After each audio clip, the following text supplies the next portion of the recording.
вышел в свет первый номер газеты «Планета Русь». Мой собеседник Александр Иванович Нотин, руководитель культурно-просветительского сообщества «Переправа», постоянный член Изборского клуба, редактор газеты «Планета Русь». Александр Иванович, позвольте вас поздравить с выходом в свет первого номера «Планеты Русь». Спасибо. И это, надо полагать, только начало, как теперь модно говорить, проекта большого, но мы скажем по-русски так, дела, большого и важного дела. Вот мне кажется, что нашему народу, который столкнулся с очевидностью невиданных вызовов, и не только внешних, но и вызовов внутренних, необходимо большое общее дело. Может быть, это общее дело будет состоять из множества маленьких дел.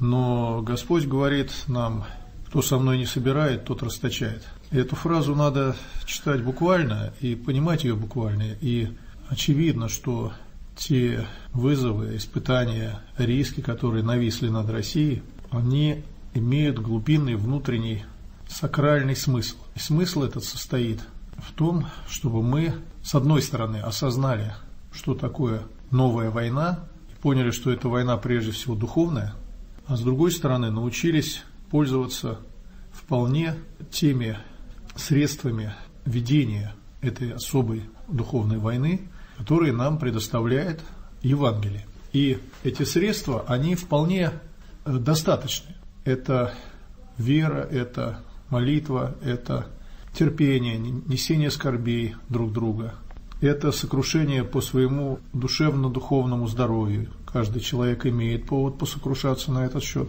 И это, конечно, собирание. Собирание вокруг Христа, собирание вокруг Церкви, собирание в островки благочестия. К сожалению, тенденция, которая доминирует, и она доминирует прежде всего, конечно, на Западе, это тенденция разбегания, разобщения, вражды, соперничества, конкуренции. Эти вещи были подняты на щит идеологии сатанонигилизма. Мне кажется, что именно столкновение сатанонигилизма в его зрелой форме, можно сказать, в его высшей форме, ибо вся история Запада – это постепенное продвижение от элементарного, примитивного безбожия эпохи модерна до современного постмодерна и до высших своих проявлений открытого сатанизма. Да, воинствующего сатанизма.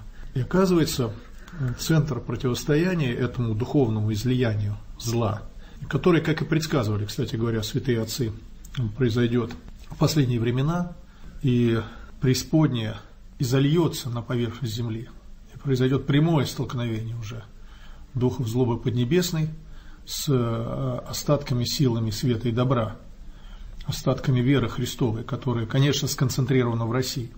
Вот в этом суть духовной войны. Противостоять силам зла, в распоряжении которых находится все вещество мира. И мы это знаем совершенно точно, потому что когда дьявол искушал Христа в пустыне на 40-й день, когда Господь готов был выйти на проповедь и на свое жертвенное служение, завершившееся крестом, вот тогда дьявол, помимо всего прочего, предлагал ему, если вы помните, все царства мира и всю власть, и всю славу их. Мог ли дьявол, хотя он, конечно, лжец и отец лжи, в прямом присутствии Господа, солгать? Нет. Это как раз тот случай, когда дьявол мог солгать перед Христом совершенным человеком, но не мог солгать перед Христом совершенным Богом. Поэтому он говорил правду. И мы живем в условиях этой правды. Очень часто можно слышать в наших православных даже общинах, приходах, что вот мы такие, нас мало, что денег нет, административного ресурса нет, власть нас не поддерживает, в СМИ нас не пускают, в школы и вузы нас не пускают и так далее. Там вот такие элементы уныния. А вот Марк Подвижник, например, говорил: если я с Богом, то нас уже большинство. И духовная война, она учит, что у нее совсем другие, невещественные силы, энергии, методики, тактики, стратегии, совершенно другие. И дух неизмеримо выше вещества, ибо вещество – это тленное и смертное, а дух бессмертный и нетленный. Так вот, почему я начал о собирании, когда зашла речь о газете? Потому что фраза «кто со мной не собирает, тот расточает», она чрезвычайно важна сейчас. Это такая узловая, ключевая фраза для каждого человека. Человек должен собирать себя, он должен собирать свой ум, собирать и хранить свое сердце. Он должен собирать вокруг чего? Вокруг, конечно, Евангелия, вокруг очень точного понимания того, что к нему лично обращается Господь. И он призван к личной встрече с Господом. Но одновременно должно и собираться все тело Христово, клетки его, части и органы этого тела, о которых так много писали апостолы. Клетки эти живые. И вот это собирание, оно должно пониматься каким образом? Не может человек сказать: я не буду собирать, но и не буду расточать. Фраза «кто со мной не собирает, тот расточает» не подразумевает такого нейтралитета и такого пассивного, выжидательного состояния. Его просто нет. Если ты не собираешь, если ты не прилагаешь силы свои к собиранию на евангельской основе и во имя Христа, и ради ближнего своего, то ты расточаешь. Никаких иллюзий. Да, выбирай сам уже тут. Либо там. Никто не отсидится. И последние времена, они как раз нынешняя фаза, высшая фаза духовной войны, она, конечно, ведется от начала времен, это понятно. Первое столкновение произошло еще до того, как Адам был низвергнут на землю. Еще в Эдеме, когда сатана в образе змея сулил людям «будете как боги», и побудил их нарушить одну единственную заповедь Божью: не вкушать от древа добра и лукавства. Вот тогда было это первое столкновение, тогда человек был повержен. И с тех пор мы живем в условиях этого прямого индивидуально-коллективного противостояния дьяволу, который действует, конечно, незримо, но действует с неумолимой жестокостью по отношению к человеку, ибо о нем и сказано, что он бродит, яко лев, рыкающий, ища кого погубить. Планета Русь – это проект, попытка облечь процесс собирания в некие конкретные формы.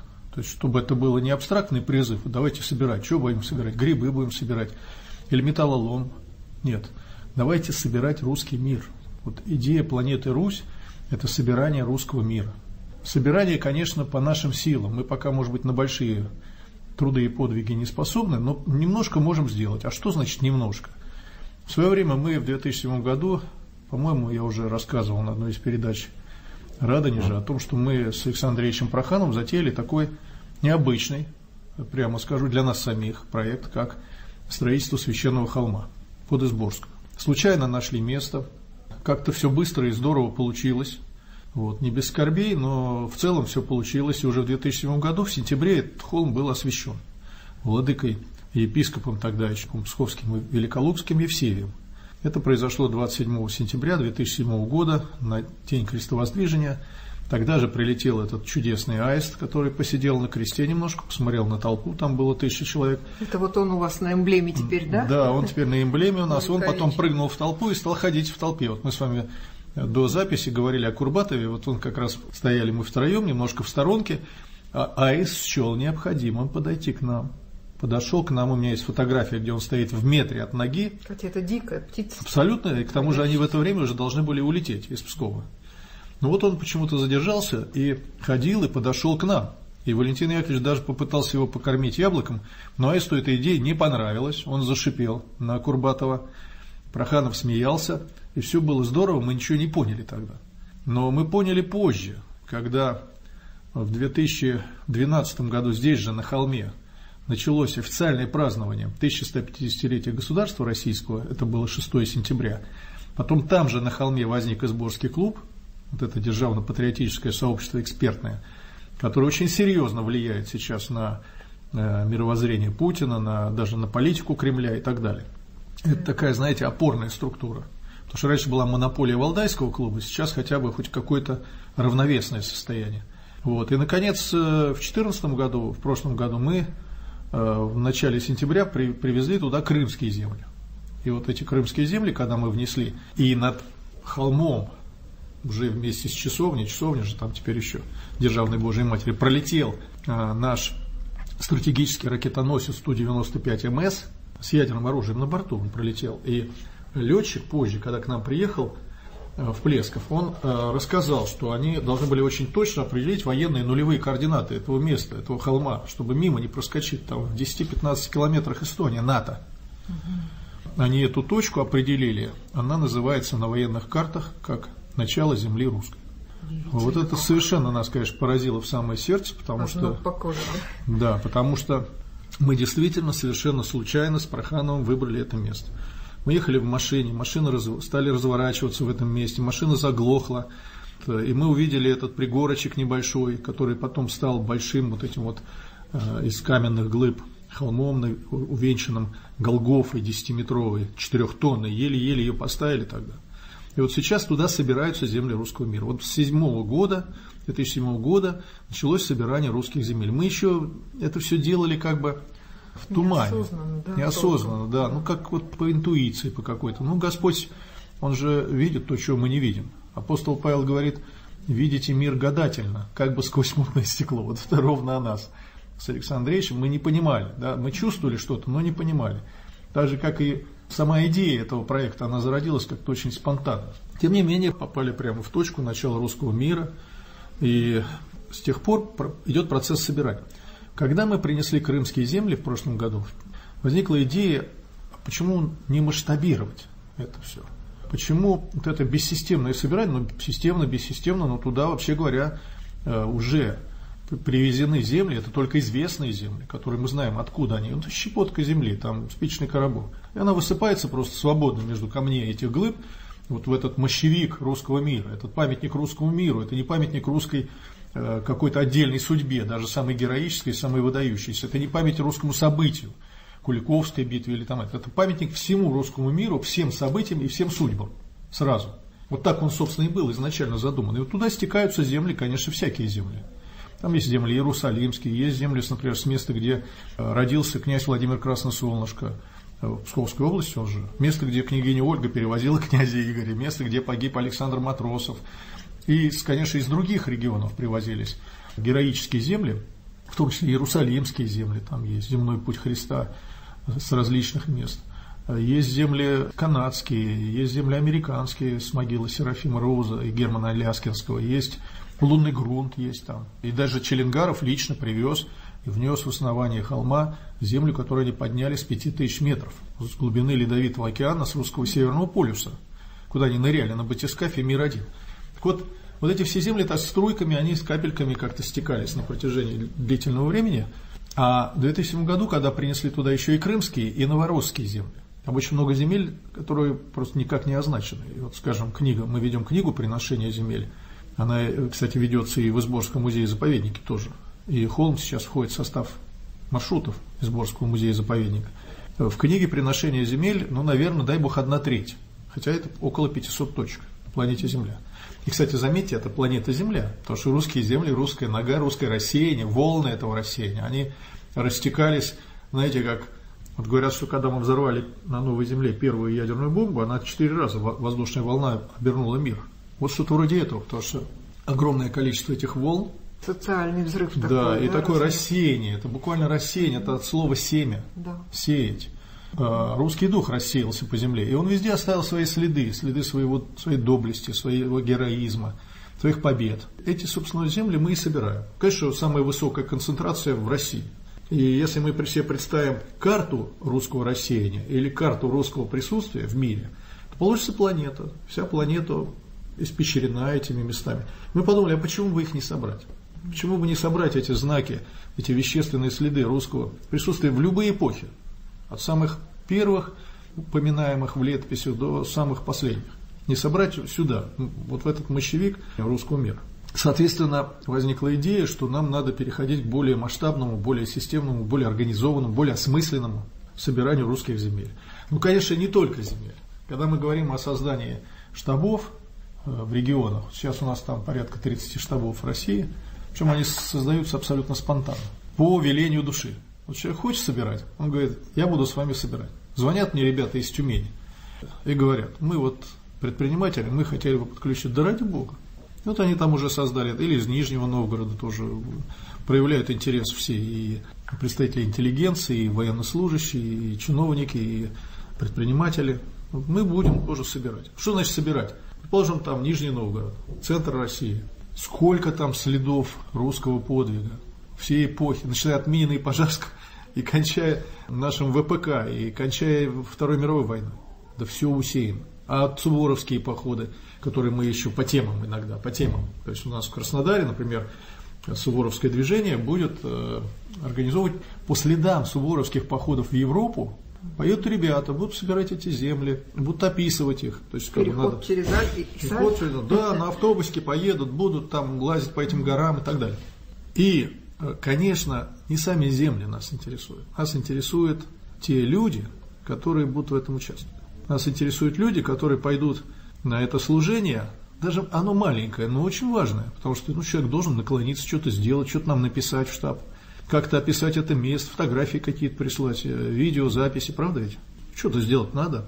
И вот этот человек, он сам, не потому что ему приказали сверху, или его кто-то обманул, куда-то затащил, или его кто-то испугал, он сам по велению своей души вдруг решил: я тоже что-то сделаю, я тоже подниму вот эту землю сердца своего, и тоже ее внесу и так далее.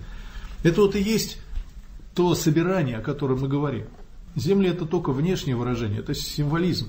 Хотя, на мой взгляд, в Мощевике, если вот кто поедет из наших слушателей туда, в Псков, прямо рядом с Изборском, на выезде Печорская трасса в сторону Печоры, прямо они мимо холма проезжают, они почувствуют, что это место необычное. Каждый, кто там бывает, он чувствует, что там что-то происходит. Но мы же этого не видим. Это же на уровне, скажем, тех высоких духовных энергий, состояний, которые человек воспринимает довольно сложно, ему трудно воспринять, ему мешают кожаные ризы, ему мешает тело, проще говоря. Его внутреннее видение, оно затруднено. Душа ощущает. А «Планета Русь» – это газета, это орган, который должен соединить, помимо интернета, будет и в интернете большой портал под аналогичным названием, который должен будет соединить работу штабов. А еще лучше сказать, который должен будет коммуникациями, информацией обеспечить самих людей. И в этом смысле это будет большое такое сообщество, у которого будут разные способы коммуникации, но в том числе и через газету. Вот. И наши штабы, они будут эту газету переиздавать на местах. Мы отправляем верстку, там, предположим, в наш штаб в Ростове-на-Дону. Они уже сами там нашинковали, значит, добавили туда каких-то материалов местных, там это все, и вот этот базовый вариант они издали. Таким образом, штаб получает такое мощнейшее пропагандистское оружие, как газета. Мы одновременно сейчас смотрим, как штабы работают. Огромное количество интереснейших вещей вокруг этой идеи. Огромное количество всяких предложений, там, вариантов каких-то. Это. Люди живут сейчас, с одной стороны, под этим дамокловым мечом всяких уже существующих или только грозящих нам угроз, а с другой стороны, в русском человеке всегда есть потребность к высоким смыслам, к высоким целям, к какому-то служению, к жертвенному служению. И этот спрос, к сожалению, нынешняя политическая система, она удовлетворяет слабо.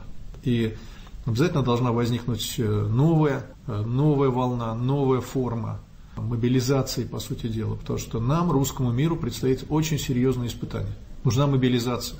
Да, скажу сразу, значит, о нас знают в администрации президента, но мы везде подчеркиваем, что не мешайте, мы сами разберемся. То есть покровительства вы не ищете нигде? Больше того, мы его избегаем, потому что мы бы не хотели превратиться в симулякр, в такую мистификацию. Их так полно, да. И даже не хотим быть похожими на симулякр. Ну что же, первый номер очень достойный, солидный, такой интересный. Ответы на многие вопросы, которые просто, нам вот даже в обширной беседе не обсудить, а лучше газету взять и почитать. Пока мы выпустили маленький тираж, это около 1000 экземпляров, в основном для снабжения штабов. Не очень задумываемся пока над ее распространением. Самый простой способ – это ее скачать из интернета. Если наши более старшие радиослушатели самим трудно, я сам небольшой любитель интернета и работаю чисто как чайник с интернетом, но если мне надо, я попрошу детей своих, и они всегда могут и скачать нужный материал, помочь распечатать. Мне лично вот тоже то, что я держу в руках, я считаю, что ничто не... Вот сейчас говорят, все скоро выдавит там книжку, выдавит газету.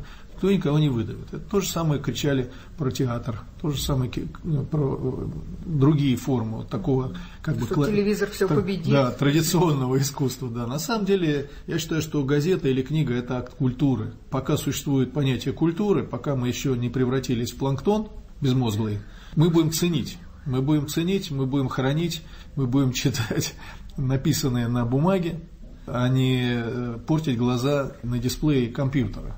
Вот. И в этом смысле газета, она нужна, она будет немножко другой. Первый номер, он больше посвящен как бы общим таким смысловым, содержательным вещам. Я бы даже сказал, больше такой теоретический. Следующие номера, они будут более информативные, в том смысле, что они будут давать уже галерею образов наших штабов, их задач, их специфик, их событий каких-то и так далее. То есть она более будет газетная газета. Сейчас пока это скорее по содержанию ближе к журналу даже, я бы сказал, просто в газетной форме. Мы рады каким-то образом тоже этому великому делу послужить. Так что Господи. Бог в помощь.